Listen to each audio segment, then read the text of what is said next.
All right, so our focus this morning, in a world where everyone is chronically online, the hottest luxury item, it turns out, isn't a new phone, it's putting the phone down. Being unreachable is the new rich. Suddenly, saying I didn't see your message sounds less like an excuse and more like a wellness strategy. People are stepping away from their screens because the apps designed to entertain us have also mastered the art of exhausting us. Comparison pressure, endless alerts, and the daily Olympics of scrolling have pushed everyone to rediscover something radical, and that is, you guessed it, real life.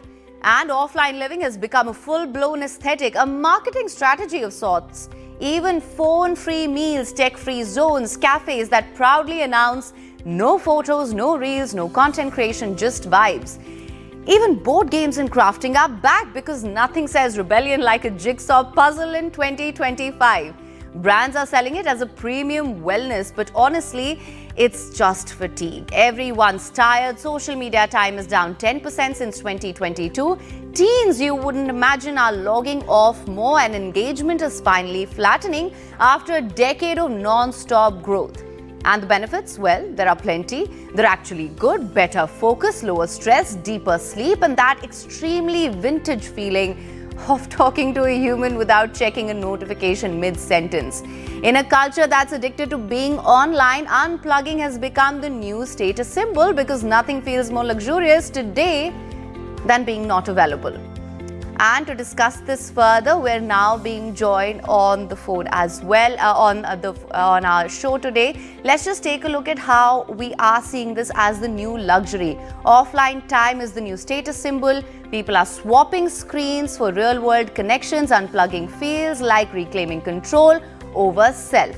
So why are people going offline? That lot of reasons here. Comparison pressure, it pushes people offline for better focus and mental well-being. Social media fatigue and digital burnout, desire for real connections and presence, alert overloads, it makes this particular sort of a detox essential as well.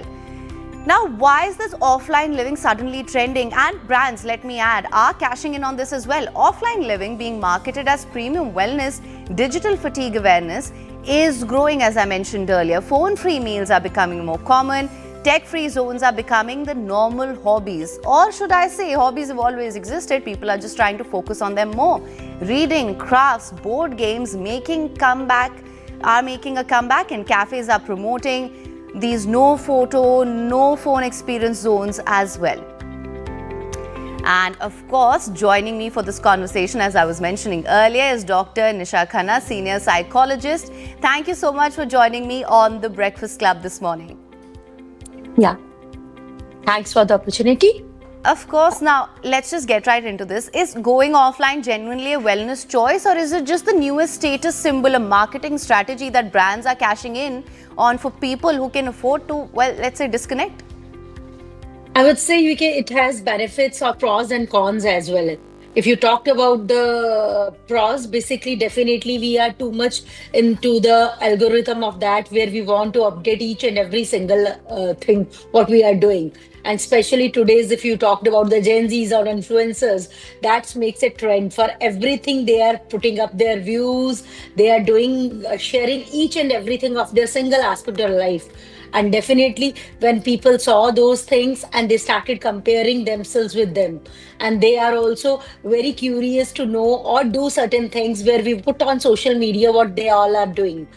But when you are off, there are, as I said it, there are the pros and the cons. So when you says that, it is also about that you are becoming maybe the avoidant. You are not coming up on the social media. Maybe you are avoiding depression, anxiety, or stress symptoms. Or sometimes you also don't want to become the part of the game, where maybe the today's world, everyone is talking about each and every moment they want to share. The pressure is not there, or maybe running away from the pressure. That is also one another aspect. The people who are basically too much into technology, for them, it's a good thing to take a break and just be spend time with their relationships with self, or maybe get in touch with your own identity. Sometimes you are so much of faking or doing things or having the pressure of so much of performance that you do not know what exactly or what you want in your daily routine. Maybe the Right. relaxation, the serenity, all those things definitely play important role, and definitely impacting the mental health. Absolutely. Taking Now, break right, for of the course, to day. that end, I wanted to expand on that a little bit. What is driving people to log off more? Do you think it's burnout, it's boredom? You mentioned that it's almost performative in a sense to constantly be online, or is it just the pressure now to look above it all for people who are logging off? Definitely, when you spend too much time over the phone or over the social media, and sometimes you are associating yourselves with the others, and definitely people are also expecting you. And when you are disappear from the social media, when you are too much into that, people starting having the curiosity, want to know why you are taking off. And it is also a marketing strategies these days, as even the article about which we are talking about is a luxury. The people are having more likes on that article when the person talks about, okay, I'm taking break from social media. So it's like becoming the part of your daily routine. You become habitual to that, and now you are taking off. It's like boosting the social media itself, and you are thinking about that, okay, what is important in my life now, or maybe it's my way of also taking the attention from the people, how it is important, because everyone knows that how we are behind the technology and the AI and all those things. We do not have a break. The dopamine is always fulfilled with one or the other thing, or either we are into the constant comparison thing. So it's a very good idea, but for a time being. But if you want to be the Right. part of a technology, you want to be associated, this is also another way where maybe the elder generation like us is still learning how to get connected with the people who are online in the virtual world. Right, absolutely. And as you mentioned, it is becoming a bit of a marketing strategy as well. These phone free cafes, tech free zones, no photo restaurants. Do you think this is a cultural shift, or it's just for the time being and it's just clever marketing? I would again say is for Gen Zs, it is best who are always about the phone, and when you are too having too much of pressure, the celebrities who has been clicked bad, they have no privacy. For them, it's like a blessing in a disguise. But the people who are actually not a part of that, for them, it's there is a way, or they need to be connected with the world through this is the medium, how you can be connected with the all over the across the globe with the people. And definitely sometimes you learn from something from the people, and again I said it, it's somewhere the part of your daily routine which you have to be connected or disconnected on the time being. And that's definitely when it is impacting the mental health on the level of the scrolling becomes the part of your daily routine. And maybe we all knows that our phones are listening, hearing whatever the conversations we are doing, and then the whole content we are seeing according to what is there in our mind. So somewhere our mind is also not on the break. That's a good aspect. As I said it, who are too much into that, for them it's a blessing in disguise. And who wants the privacy, they can adopt that. But too much into privacy is also somewhere people are not aware about what you are doing and where you are heading it with, maybe in a positive lead also. Right, absolutely. And you mentioned Gen Z. In fact, when we were researching for this, we found that more and more teenagers and Gen Z are now logging off. So I want to ask you that why do you think younger users, especially teens, are leading this drop in screen time despite being, as you mentioned rightly, they are the most online generation. So do you think it's just fatigue? Yes, I would say burnout is playing an important role, and we need somewhere genuine connection. And genuine human connection only can be possible when people are spending time with each other face to face and doing some meaningful conversation. It's not about posting anything, maybe the food, maybe the travel blogs, but they want real connection. And real connection is when the somebody is there giving you empathy. It's not AI who can give you empathy. It's not where you can only you want the meaningful conversation where people can hear you out. You want that people can look for you, and that is like that. Maybe the apps these days, I would just step out, time left, where people actually go to the strangers to meet and have make a meaningful connection. And Gen Zs, and these days even the coffee cafes are there, if we all knows. So all these are somewhere they are taking a break off because they know they are spending too much time on technology. They're Gen Zs. They know that they are in constant comparison with their peer pressure and what is happening all around the world. They want to do something where they want to give a break to their mind and think about how they want to proceed their value. It is like where we are racing basically. So they are questioning themselves itself. And Right. definitely it's also a break. I said it, when you are having a break, people started in your surroundings starting asking you where you went. You was not online, you are not posting pictures. So it's a curiosity criteria also. So Gen Zs are very smart these days. So they knows how to get the attention out of anything even. All right, now, okay, so that is one aspect that you focused on, that perhaps it's for some sort of attention also. But that being said, do you think perhaps social media has just been demonized a little also, because it does provide a lot of opportunities for people to find genuine connections also, and also it serves as a means of earning for a lot of people. The barrier to entry is lower. You have the opportunity to make a living for yourself. You have the opportunity to find a partner, find communities, threads, forums where you can find like-minded people. So do you think maybe this oversaturation has led to a little bit of demonization of social media as well? I would say when you are spending too much time, especially when you are talking about the Gen Z, spending too much time on social media, they somewhere also knows that they are losing the track. They are losing the focus.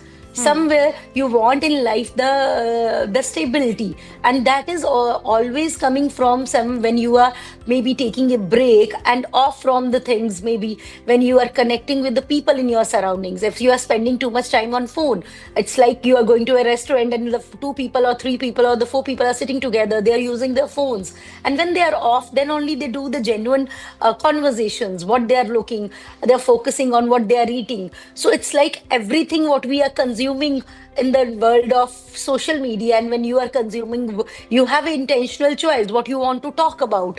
But when we are having the phones in our hands and on social media, the things are not in our control, because one thing we thought or give a single thought, and you have no choice. You are compulsive to maybe be scrolling on the things again and again. So it's for them is also one thing that okay, I'm really maybe too much with the people. Maybe there is codependency, as you know, that it is in a relationship also, it with the product also, and definitely with the information also.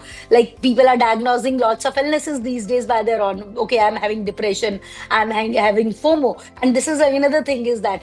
So now fear of missing out is also can be dwelt with such people when they are spending too much time with on the social media and now taking off. So I would say excess of everything is bad, and maybe this young generation is somewhere realizing, okay, this is excess of everything is also. So that is bit of part is also that playing that okay, now I want that no codependency. I want bit it maybe the experiencing the life, the real life, not the virtual life. All right, and on the flip side, as I mentioned, we've perhaps demonized social media a little bit here. Do you think we've also romanticized these breaks? Is this actually a well-balanced technique, or do you think this is just a short-lived detox that people may see it as, or complete disconnection? As you mentioned, in excess, nothing's really going to benefit you in the long term. So do you think we've romanticized these breaks from social media also?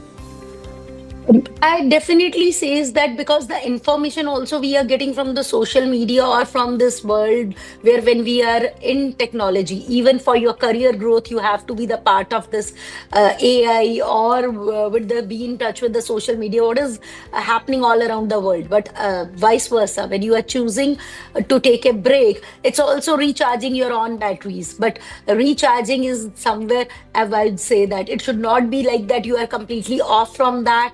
Maybe okay, a version of social media, a version of the technology, and that's not also a good thing. You want to become the part of maybe becoming the part of a rat race, that is definitely wrong. But be in that world where you are in touch and taking regular breaks, maybe 2 hours or 3 hours break from the social media, and that is good enough for your mental health. In spite of choosing this as the way that I became the escapist, not to be the part of social media. So be in touch with them, whether it is a younger generation or whether it's Gen Zs or whether the older generation. Each person has to be create a right balance, because burning out is that when we are using or exhausting ourselves. It may be whatever the content, as I said it, what we are choosing when we are in the real world. We choose what to do. All right. And in the online world, it's like people started asking you questions for everything, becoming the, I would say, either a trend or either it becomes a controversy.